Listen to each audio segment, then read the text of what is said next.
Acá con nosotros un speaker de lujo, la verdad. Juan Carlos el año pasado también participó de la reunión de sostenibilidad que tuvimos y yo a modo personal quedé gratamente impresionado por el manejo transversal de la información que tiene Juan Carlos, así que le vamos a sacar el jugo en el tiempo que tenemos hoy día. Estamos con un timing bastante acotado. Yo sé que con Juan Carlos nos podríamos quedar aquí conversando y haciéndole preguntas toda la tarde, pero yo me imagino que él tampoco puede. Así que bueno, sin más ni menos, Juan Carlos es decano de la Escuela de Negocio de la Universidad Adolfo Ibáñez acá en Chile. Para los extranjeros, que quizás no lo saben, pero es una de las mejores universidades en lo que respecta a, sobre todo, al área comercial. Hoy día es Distinguished Visiting Fellow del Center on Global Energy Policy de la Universidad de Columbia. Fue ministro de Energía y Minería entre el 2019 y el 2022, el gobierno de Sebastián Piñera, por lo tanto fue biministro y tiene obviamente experiencia previa en distintos cargos públicos. Ha sido ejecutivo y director en diversas industrias, es máster en Administración de Empresas y máster en Administración Pública de la Universidad de Harvard y es ingeniero comercial de la Universidad Católica. Así que, sin más ni menos, invito a Juan Carlos, que nos vamos a sentar acá. La idea también que, por favor, ustedes hagan preguntas, así que adelante. Muchas gracias por la invitación. ¿Cómo están? Sé que soy lo único que se interpone entre ustedes y una visita a la viña, supe, así que está difícil esa comparación, ¿no? Van a querer que termine antes que empecemos. Efectivamente. Muchas gracias por la invitación. Así que bueno, los invito a que todos hagamos preguntas, pero vamos a partir aquí con algunas preguntas obviamente atingentes a esta reunión, que ciertamente es una reunión de logística.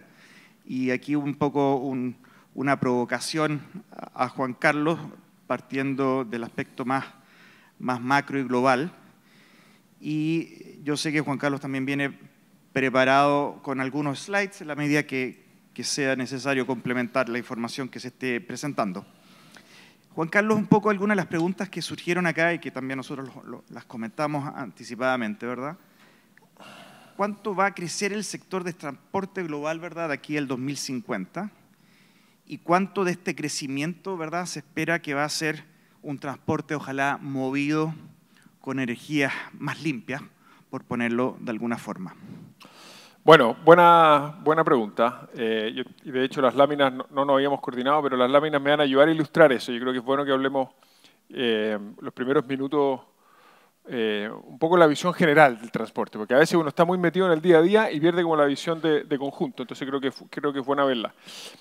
Cuando uno mira Chile, y yo sé que los números cambian un poco de país a país, pero la conclusión es siempre más o menos la misma, ¿ya? El sector transporte, este es un mapa de emisiones de gases de efecto invernadero, ¿ya? Que son las que causan el calentamiento global, como ustedes saben. ¿Y por qué pensé partir por esto? Porque el driver principal, o sea, el motor que está movilizando la transformación del sector transporte, hay varios, pero el principal es el cambio climático, ¿no es cierto? Y las metas de los países, de las compañías, de los actores del sector financiero por reducir emisiones, ¿ya? Entonces, cuando uno mira el problema general, un cuarto más o menos de las emisiones viene del sector transporte. Y eso es importante entender porque eso significa que si no somos capaces de limpiar el sector transporte, no hay ni una opción que resolvamos el problema del cambio climático. Entonces, el transporte es esencial para frenar el problema del cambio climático y podemos hablar de los otros pilares si tenemos tiempo después. Y aquí hay algunos números generales del sector transporte a nivel global, ¿ya? Primero, es un cuarto del consumo final de energía del mundo, ¿ya? O sea, de toda la energía que nosotros usamos energía básicamente para tres cosas, ¿no es cierto? Movimiento, luz y calor. ¿No es cierto? Es como en simple, calor o frío. ¿Sí? Y un cuarto de la energía final es transporte. El petróleo es el 90% del transporte. O sea, cuando hablamos de transporte hablamos básicamente de petróleo. También hay un poco de electromovilidad, hay un poco de gas, pero básicamente petróleo. Cuando uno mira las emisiones de los usuarios finales, el 40% viene del transporte. Entre el 2010 y el 2019 las emisiones subieron más que en cualquier otro sector. O sea, cuando uno mira cómo vamos evolucionando en materia de resolver el problema del cambio climático, las emisiones han seguido subiendo, a pesar de todas las metas de las COP, los compromisos de los países, empezaron a crecer un poco más lento, salvo en la pandemia, ¿no es cierto? Pero las emisiones de gases de efecto invernadero siguen subiendo, a pesar de que estamos aumentando el despliegue renovable y todo. Fue el sector que más subió el sector transporte. Después rebotaron muy fuerte en la pandemia, como está ahí. Y este dato es muy, a mi juicio, es el más importante de esta lámina. Dice, el transporte de pasajeros y de carga se va a duplicar en el mundo de aquí al 2050. Entonces, si pensamos en cambio climático, decimos, hay un cuarto del problema que es transporte, y ese cuarto, en términos de la demanda por transporte, va a básicamente multiplicarse por 2 al 2050. Entonces es un desafío gigantesco, ¿ya? Entonces, y eso es básicamente por los países en desarrollo, porque los países en desarrollo, Asia, África y Latinoamérica un poco, son países que tienen dos cosas estructurales que son muy importantes, o que explican esto. La primera es la demografía. Son los países en los que más va a crecer niños y por lo tanto la población va a aumentar, ¿sí? Y los segundos son países muy pobres. Entonces su tasa de crecimiento económico se espera que sea mucho más acelerada. Entonces, más personas con más calidad de vida, eso implica más consumo de energía, entre ellos más transporte, ¿ya? Entonces, cuando uno mira los datos de la Agencia Internacional de Energía, que dice, bueno, ¿qué tenemos que hacer para llegar a ser carbono neutral el 2050? Ahí uno ve cómo tienen que bajar las emisiones en todos los sectores. Si ustedes se fijan, la electricidad es lo primero que cae, porque acuérdense que la transición energética se trata de generar electricidad limpia y después usar esa electricidad limpia para limpiar los otros sectores. Usamos electricidad en el transporte, en la industria, en los hogares, etc. La industria, el transporte y los edificios, ¿ya? Entonces el transporte tiene que, igual que los otros sectores, caer muy rápido. Y es interesante que el transporte, muchas veces cuando uno piensa en transporte, la mayoría de la gente piensa como en el transporte terrestre, ¿sí? Pero el transporte, en general, el análisis global lo dividen como en tres, ¿no es cierto? Vehículos livianos, los autos que usamos nosotros, transporte pesado, que son básicamente, la mayoría son camiones, y después el negocio naviero y aviación. Hay otros segmentos más chicos. Y ahí son más o menos tercios, ¿ya? Y por lo tanto hay que limpiarlos todos para resolver el problema, ¿ya? Entonces, esto es muy interesante porque lo que muestra aquí está marcado el sector transporte al centro, fíjense, y lo que muestra en el eje vertical son joules, para los que son ingenieros es energía en el fondo, es energía, ¿ya? Y fíjense en dos cosas del sector transporte en las distintas fechas. Ahí está el 2010, 20, 30, 40 y 50. Entonces, hay historia y hay proyecciones, ¿sí? Y si ustedes se fijan, primero miren el tamaño de las barras. Lo que pasa es que la cantidad de energía que va a consumir el sector transporte, esto si nos encaminamos a la carbono neutralidad, ¿no es cierto? Si hacemos las cosas que tenemos que hacer. Fíjense lo primero, el tamaño de las barras va cayendo. O sea, el sector transporte va a consumir cada vez menos energía a nivel global. Eso es lo primero. Y lo segundo es que la composición de esa energía va a cambiar. Hoy día es básicamente petróleo, que es el color naranjo, ¿no es cierto? Que son fossil fuels, o sea, combustibles fósiles. Y fíjense, cuando uno mira al 2050, adelantemos la película al 2050, va a haber un poquito de combustibles fósiles, va a haber muchísima electricidad, que es el color, aquí el cursor no se alcanza a ver, pero ese color celeste que hay ahí, no, me equivoqué, perdón. Ese color celeste no se ve ahí, pero ese, ¿sí? Después ese verde es bioenergía y el último es hidrógeno, ese como azul más oscuro, ¿ya? Entonces, lo primero, el sector transporte va a consumir mucho menos energía, va a dejar de usar combustibles fósiles y va a usar básicamente electricidad, combustibles que vienen del biocombustible, ¿no es cierto? Y hidrógeno, ¿ya? Entonces, pero los que están poniendo atención aquí tienen que tener una pregunta en la cabeza, ¿no es cierto? Que es, ¿cómo puede ser cierto que el sector transporte va a multiplicarse por 2 al 2050 y al mismo tiempo va a consumir, no sé, 40% menos energía de la que consume hoy día? ¿Cómo pueden ser esas dos cosas ciertas al mismo tiempo? ¿Cuál es la respuesta a esa pregunta? ¿Quién sabe, los ingenieros?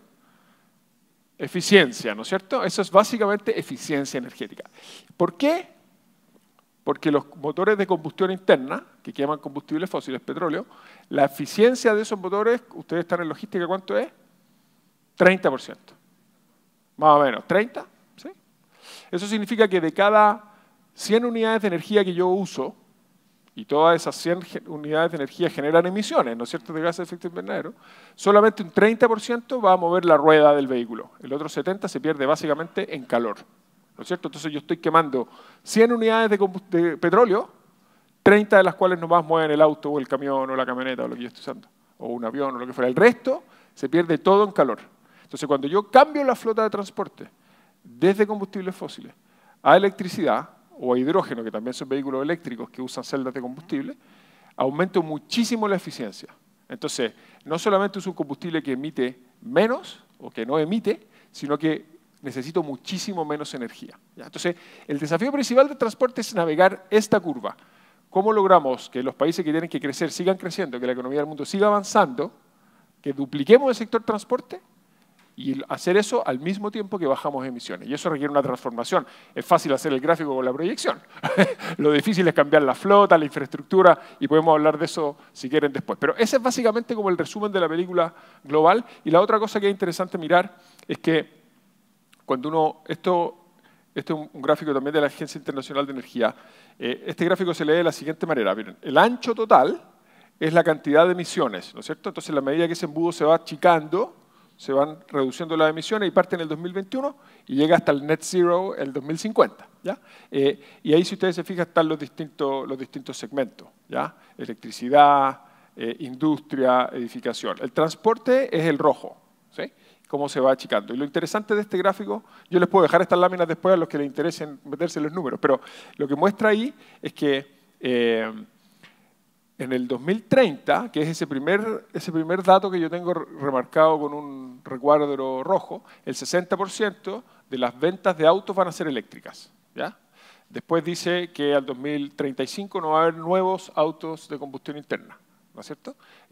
Y si se fijan, al 2045 no van a haber nuevos, esa es la proyección, ventas de camiones pesados de combustión interna. Entonces, todas las proyecciones que yo he visto de descarbonización del sector transporte muestra que estos tres segmentos que yo les mostraba antes, ¿no es cierto? Vehículos livianos, camiones y shipping y aviation, o sea, naviero y aviación, todos tienen que llegar a net zero, pero primero se van a limpiar los vehículos livianos, y después se va a limpiar el transporte pesado porque es mucho más difícil y podemos hablar de cuáles son esos desafíos. Entonces, todos se van a limpiar, pero la velocidad en la que vamos ejecutando eso va a ir cambiando dependiendo de qué segmento.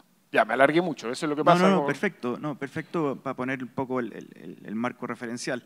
Y un poco, si bien el 2050 suena como muy lejano, ¿verdad? Quizás para muchos y quizás los más viejos que estamos acá, ¿verdad? Pero vamos a llegar bastante rápido. El tema que obviamente, y acá siendo transporte uno de los temas más importantes que nos convoca, es esa transición, ¿qué costo va a tener? Porque sabemos que más allá de hoy día, y llevado un poco quizás a la industria que conozco más de cerca, que es la naviera, que como Metanex hoy día tenemos una flota muy grande de buques ya que son flex, que operan a metanol, pero muchas navieras, por ejemplo, hablan del green methanol. Hoy día hay plantas muy pequeñas, muy incipientes, y todos tenemos las mejores intenciones de bajar nuestra huella de carbono, pero cuando se ve que un metanol verde, por ejemplo, hoy día vale 10 veces, 8 veces lo que vale un metanol convencional en base, ¿verdad?, a gas natural y ni hablar de gasificación del carbón, que es la matriz energética con la cual se produce metanol en China. ¿Cómo ves tú esta transición? El costo, que obviamente todos sabemos que costo de transporte al final se traduce a consumidor final, inflación y muchas cosas que a nadie le gusta, obviamente, verse expuesto. ¿Cuál es el principal desafío con estos proyectos a pequeña escala? ¿Crees tú que es realista la meta puesta para el 2050? Ya, a ver, varias cosas. Lo primero, un desafío de los, quizás es el principal de la transición energética, o sea, de bajar las emisiones del camino a la carbono neutralidad, es cómo logramos hacerlo sin poner en conflicto affordability, diría un gringo, o sea, el acceso, el que sea barata, con sustainability, ¿no es cierto? Entonces, porque yo creo, y esto lo hemos visto en muchas partes, lo vimos en los chalecos amarillos en Francia, lo vemos en la elección americana, cada vez que entra en tensión el costo de vida de las personas con la reducción de emisiones, suele perder el clima, digamos. O sea, suele ganar el camino de hacer las cosas más baratas, aunque sea con más emisiones. Pasó en Europa con la invasión Rusia a Ucrania, ¿no es cierto? Perdieron el acceso al gas natural ruso y los países de Europa, que son quizá la región del mundo con más compromiso por la reducción de emisiones, priorizó el acceso a la calefacción en el invierno a un costo razonable, aunque tuvo que quemar mucho más carbón, ¿no es cierto? Entonces, siempre que se pone en tensión la calidad de vida, digámoslo así, ¿no es cierto?, el acceso a bienes con la lucha contra el cambio climático va a terminar perdiendo el cambio climático. No estoy diciendo que esté bien o que esté mal, estoy haciendo una descripción de cómo ocurren las cosas en la realidad, de cómo es la dinámica política de los países. Entonces, digo eso porque el desafío principal, entonces, es ir desplegando las tecnologías o las políticas públicas que las impulsan, ¿no es cierto?, con la secuencia correcta. ¿Qué significa eso? Empujar primero aquellas políticas en que se cumplen al mismo tiempo, que reducen emisiones y que son económicamente rentables. Entonces yo tengo un gráfico por ahí, que no sé si lo traje, porque tengo muchos gráficos. Miren, este gráfico ayuda a ilustrar ese punto. No es el que tenía en mente, pero ayuda. Miren, lo que hicimos aquí, esto es un gráfico medio antiguo, pero tiene un par de años ya.